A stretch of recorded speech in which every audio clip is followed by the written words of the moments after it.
Hello friends, कैसे हो आप सभी। आज के इस वीडियो में हम समझने वाले हैं यूपी बोर्ड एग्जामिनेशन 7 मार्च को जो केमिस्ट्री का आप लोगों का पेपर होने वाला उससे रिलेटेड कुछ एमसीक्यूज क्वेश्चन के बारे में समझने वाले हैं।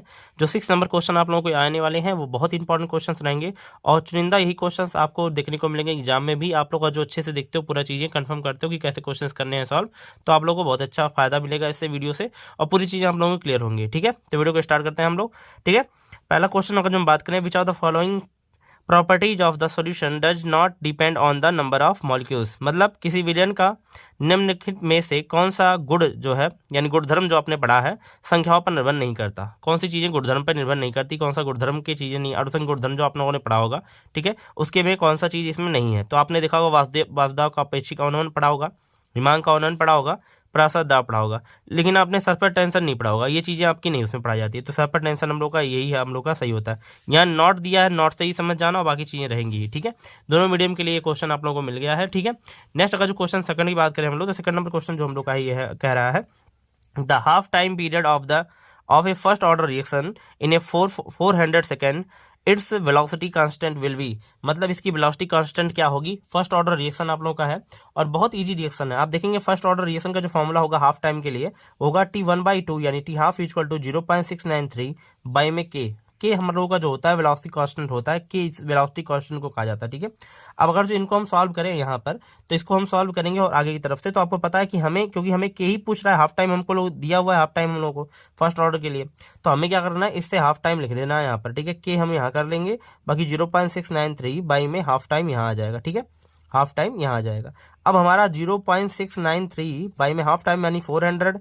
अब 400 को जब इसका पूरा डिवाइड करेंगे, पूरा कैलकुलेशन हम लोग करेंगे, तो आ जाएगी 1.73 इंटू 10⁻³ अब हमारा ये कहीं ऑप्शन में, हमारा ऑप्शन फर्स्ट नंबर है, तो फर्स्ट नंबर हम लोग का सही होता है। आई होप इससे आप लोग समझ लेंगे। ऐसे क्वेश्चन आप लोगों को 100% देखने को मिलेंगे। ठीक है, ऐसे थर्ड नंबर क्वेश्चन की हम बात करें, थर्ड नंबर क्वेश्चन जो हम लोग का है वो क्या होता है, जो थर्ड नंबर क्वेश्चन है, क्या नंबर ऑफ स्टेरियो आइसोमर्स बोला गया है। ये कंपाउंड दिया है, इसमें स्टेरियो आइसोमर्स क्या होंगे। स्टेरियो आइसोमर्स का बहुत इजी क्वेश्चन होता है। स्टेरियो आइसोमर वो होते हैं जिसमें हमारे पास, देखो जैसे पीटी है यहाँ पर, तो पीटी हम लिखेंगे और एक तरफ हमारे पास यहाँ पर NH3 होगा और एक तरफ यहाँ NH3 हो गया, एक तरफ यहाँ Cl लग गया, एक तरफ यहाँ Cl लग गया, तो ये हम लोग का होता है ट्रांसफॉर्म।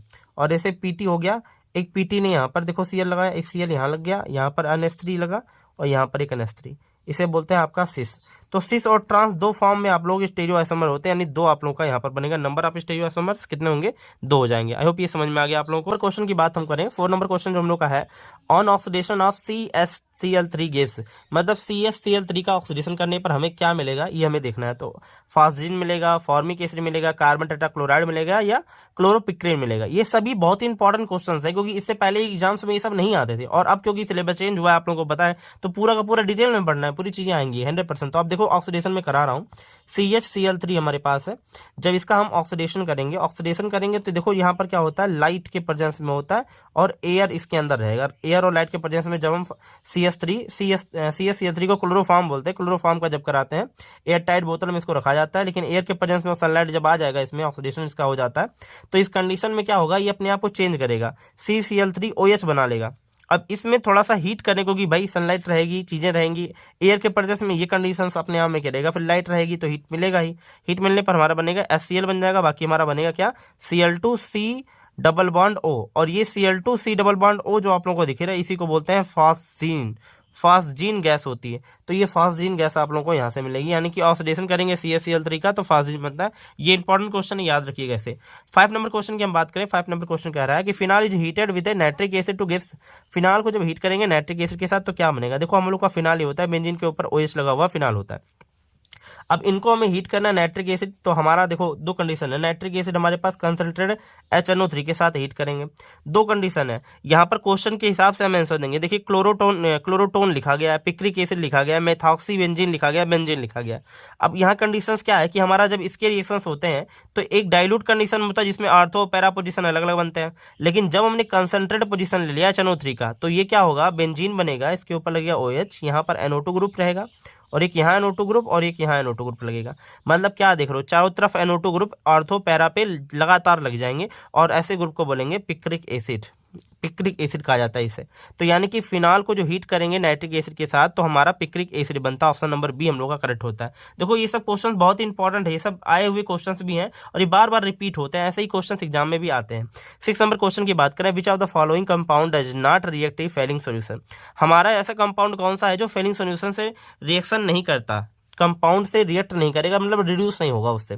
तो देखो कंडीशंस क्या, हमारे पास HCHO करेगा, HCOOH भी कर लेगा हम लोगों का, ठीक है, ये भी हमारा करता ही है, CH3CHO कर लेगा, लेकिन यहाँ पर ये चीजें नहीं करेंगी। अब क्यों नहीं करेगी, आपने पढ़ा होगा only compound having CHO group, ठीक है, can reduce in a Fehling solution. जिसके पास CHO ग्रुप रहेगा वो अपना करता है, बाकी HCHO भी आप लोगों का या COOH भी आपका फेलिंग सोल्यूशन में देता है, लेकिन ये बंदे नहीं देंगे, ठीक है, ये वाले नहीं देंगे फेलिंग सोल्यूशन में, क्योंकि हमारा ये फेलिंग सोल्यूशन में काम नहीं करेगा, ये फेलिंग सोल्यूशन नहीं देते। बाकी सब के सब फेलिंग सोल्यूशन देंगे। पूरा डिटेल में अगर आप लोग पढ़े होंगे तो आपको ये पता चल रहा होगा कि आखिर को नहीं देता, ठीक है।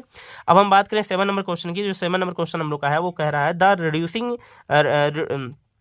7 नंबर क्वेश्चन हम लोग का कह रहा है the reagent use to a prepare amine form a amide.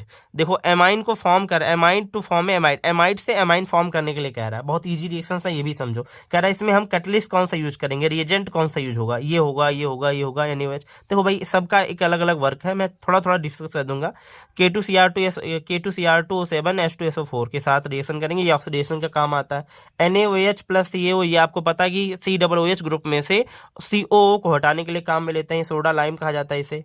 और HCl ZnCl2, ये आपको पता है रिड्यूसिंग एजेंट है, रिड्यूसिंग का काम करेगा, ये कंप्लीटली रिड्यूसिंग एजेंट है। हमारा बचा यही, हमारा ऑप्शन नंबर यही सही है, लेकिन ये कैसे बन रहा है हम पूरा रिपीट करके देखेंगे। तो हमारे पास देखो RCONH2 ग्रुप है, RCONH2 ग्रुप को बोला जाता है क्या, इसी को बोला जाता है एमाइड। तो ये एमाइड हुआ, इसका रिएक्शन कराएंगे Br2 और प्लस का 4 KOH लेते हैं, ठीक है, इनसे रिएक्शन होगा तो बन जाता है RNH2 ग्रुप, यानी कि R के साथ ये NH2 पूरा का पूरा बन जाता है RNH2, जिसको बोलते हैं एमाइन। अब आपने यही तो यूज किया इसके बनाने के लिए, और साथ ही साथ क्या बनता है K2CO3 बनेगा, प्लस का 2KBr बनेगा, प्लस का 2H2O बनेगा। यहाँ से सब चीजें निकल के बाहर आ जाती हैं, ठीक है। तो ये समझ में आ गया होगा आप लोगों की कैसे क्या लिया गया है, ठीक है। एक एमाइन से क्वेश्चन रहेगा ही, और एमाइन से क्वेश्चन मैंने बता ही दिए।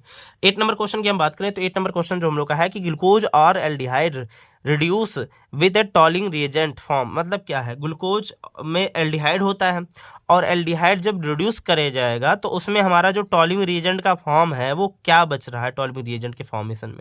तो अब जैसे देखो हमारे पास ये ग्लूकोज है, ये पूरा स्ट्रक्चर ग्लूकोज का होता है, CHO उसमें रहता ही है, और ये हमारा टॉलिंग रिएजेंट AgNO3 का होल ट्वाइस OH ऐसे रहेगा, दो फॉर्म में रहता है ऐसे दो तरीके से। अब ये जब इसको रिएक्शन करेगा तो यहाँ पर बना देगा COOH, यानी ग्लूकोनिक एसिड बन जाएगा, ग्लूकोनिक एसिड बन जाएगा। ये देखो आपने सिल्वर मिरर बनेगा, यानी Ag अलग हो जाएगा, इसमें से Ag ही अलग हो जाएगा, बाकी NH3 अलग है, H2O अलग है, सब चीजें निकल जाएंगी। एक चीज बेसिकली समझा कि ये हमारे पास Ag ही इसमें बच रहा है, Ag।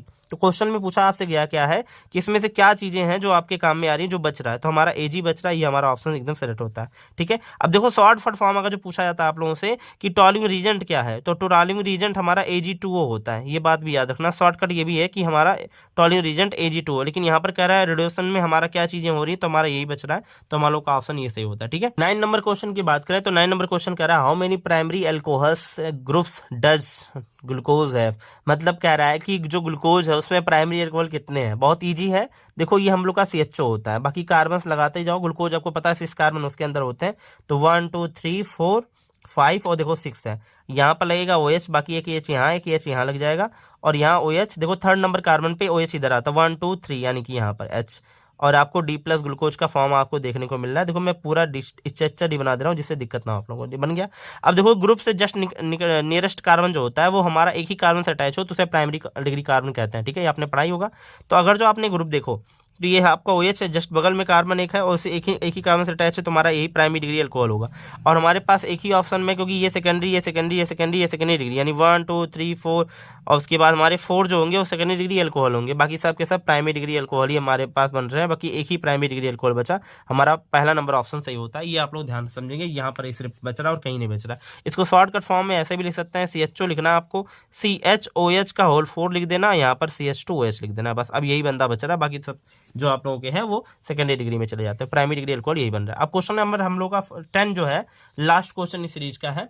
10 नंबर क्वेश्चन कह रहा है संकुलन CONH3 का होल 6 Cl2 दिया है से विलयन में कितने आयन उत्पन्न होते हैं। How many ions will be prepared in the solution from the complex. ये हमारे कॉम्प्लेक्स में जो हमारे पास आयंस कितने हैं। पहले नंबर देखो बेसिकली बहुत ईजी तरीके से, अगर जो हम कोबाल्ट की बात करें, बीच में कोबाल्ट ही है, तो कोबाल्ट का कोऑर्डिनेशन नंबर जो होता है वो 6 होता है। ये बात आप लोगों को पता चल गई।